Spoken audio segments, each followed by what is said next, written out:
जुनी कपडे फेकून न देता मी आज बनवते ऑर्गनायझर। 2 कपडे कट करून घेतलेले आहे। रुंदी घेतलेली आहे 18.5 इंच, उंची घेतलेली आहे 18 इंच। आता यामध्ये मी प्लास्टिकची बोरी घालणार आहे। दोन्ही कपड्यांच्यामध्ये प्लास्टिकची बोरी घालायची, चारी बाजूनी शिलाई करायचं आणि आतल्या साईडला सुद्धा बॉक्स तयार करून घ्यायचं। आता इथं बघा मी चारी कोण्याला 4.5 इंचाचं मार्किंग केलेलं आहे। आडवे 4.5 इंच आणि उभे सुद्धा 4.5 इंचाचा असा बॉक्स तयार करायचा आणि चारी कोणे आपल्याला हे असे कट करून घ्यायचे।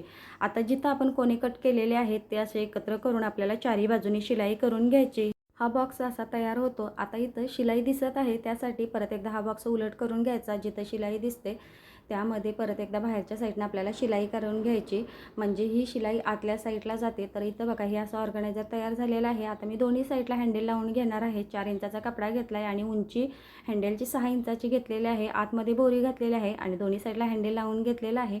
तर इथं पाहू शकता हे असं ऑर्गनायझर तयार झालेलं आहे।